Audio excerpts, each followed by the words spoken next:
A lot of you guys have said that the Cubs offseason has been boring. But what if the Cubs end up signing one of the most coveted pitchers on the market? Well, they're predicted right now to be in the final three for Tatsuya Imai.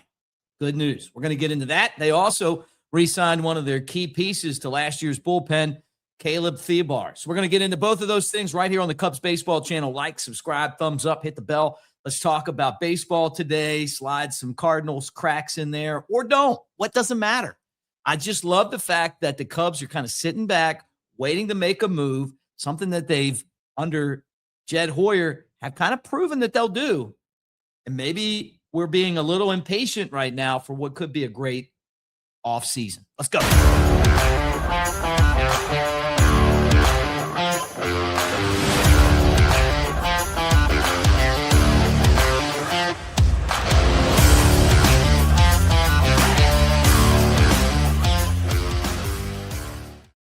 What do you say, everybody? Mick Gillespie, Cubs Baseball channel. And I just want to tell you guys, thank you for being here. Like, subscribe, thumbs up.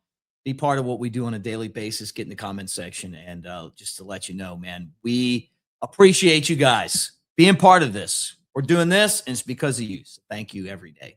All right. Tatsuya Imai, the sweepstakes, apparently, according to reports, is down to 3. Now, this has to be done by January the 2nd. I love when Japanese players are posted because you don't have to sit around and wait, right? Because basically it has to be done or the posting ends, right? And they have to go back. So Jed Hoyer, Carter Hawkins, both have been very good at playing the market, or at least trying to play the market, to get the most out of the means that they're given to basically work with. At least I thought they did a good job of that last year, and I know that that's their strategy this year. Carter Hawkins actually said that, basically be patient, and that's tough to do because we want the Cubs to go out there and sign everybody. We want the best team. So the 45-day window for Imai ends on January the 2nd. And that means that, you're starting to get into the point now where you're kind of have to start figuring out where the destinations are. So December 16th in the Wall Street Journal, talk about a story that's basically saying that suitors are lining up for Imai around $150 to $200 million to get him. So the Cubs are in this mix. They're certainly in this mix. Who else is in the mix? Philadelphia Phillies, New York Yankees. So if you're the Cubs, would you rather have Imai or Ranger Suarez? That's the question, right? Because if the Phillies are in there, that may be what they're looking at, going, hey, we don't want Ranger anymore. We want Imai. We feel like Imai is going to be that guy to come in here and make something happen. Now, again, the scouting report on Imai is that he's athletic. He's a little undersized, but he's a right-hander. He's mid-90s with the fastball, the sidearm run, which is really nasty. He's got that late-breaking slider, and he's got deception, which I absolutely love as a guy that played a lot of baseball, from the low three-quarter slot. Like those guys that absolutely hide the ball, the way they throw it. It's people always talk about velo. For me, it's changing speeds and the deception that goes along with it, right? Whether that's the way that you protect the ball from batters seeing it, or when you throw something and it looks like it's going to be a ball and it's a strike, or it looks like it's going to be a strike and it's a ball, which is movement, right?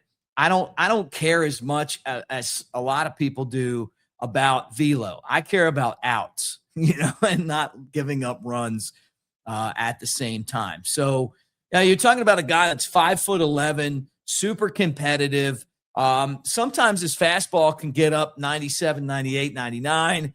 When you add that arm slot in there, he becomes really tough. And then we've mentioned this before. When I hear about the gyro slider, I think about one of my all-time favorite players, Satchel Paige, right? Didn't get to pitch in the big leagues a whole lot, but you're talking about a legend in baseball, in the Negro Leagues, and what he threw was a gyro pitch, right? That's what they called it. And if you ever get to the Negro League Museum of Baseball in Birmingham, they actually have a simulator of him throwing this pitch, which is absolutely cool. I mean, like you push a button and you're standing in the batter's box and here it comes. One of them's the gyro. So I think that's pretty cool. The fact that Imai is athletic makes you feel like he's going to stay healthy. His walk rate declined significantly over the last couple of seasons as he's gotten better at controlling the strike zone. So the thing that helps you with Imai, if you're the Cubs, is that you look at Yamamoto with the Dodgers and you're going, okay, this is the best pitcher in baseball right now in the clutch and a World Series MVP. Plus, you look at what Seiya Suzuki did, right?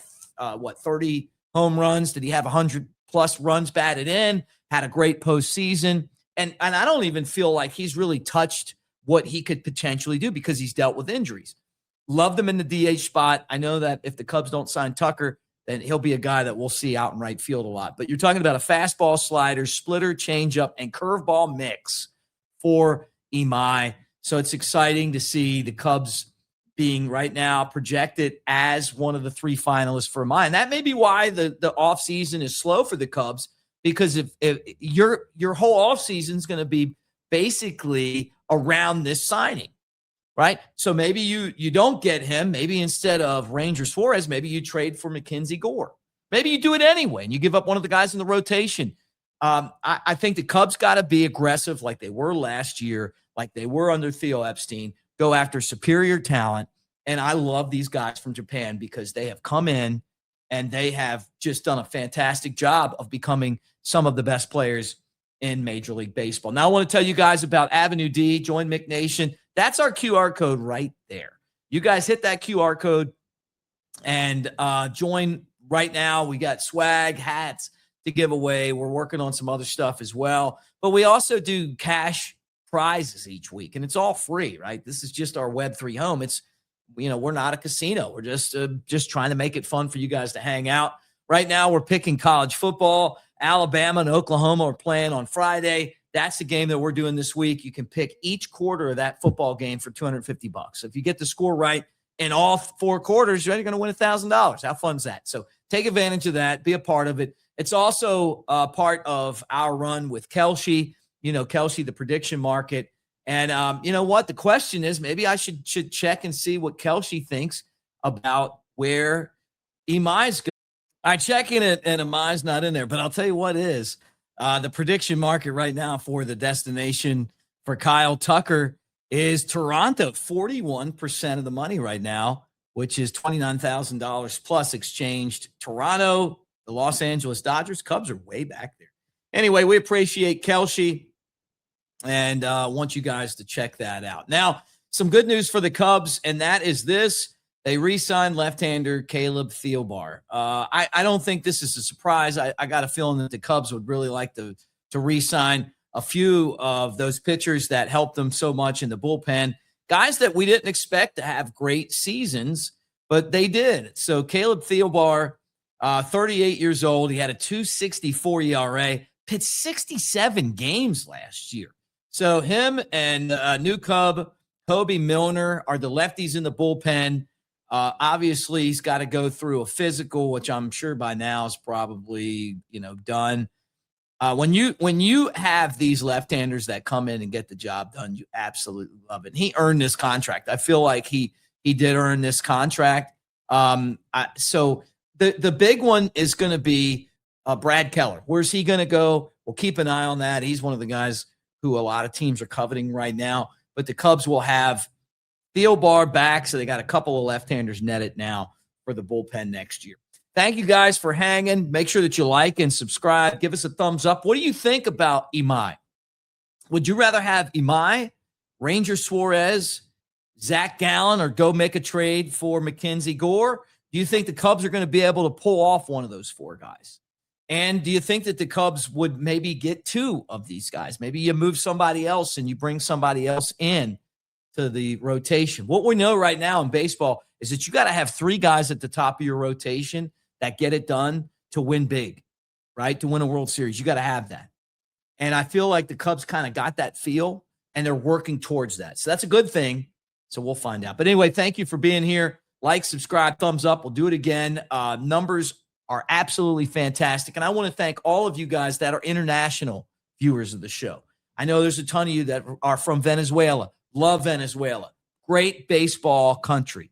And Japan, another great baseball country. Two of my favorite all-time places. And I would love to fly out to your home and check it out, because when you talk about places I'd like to visit, got to have baseball involved. But all of you guys, no matter where you're watching, thank you so much.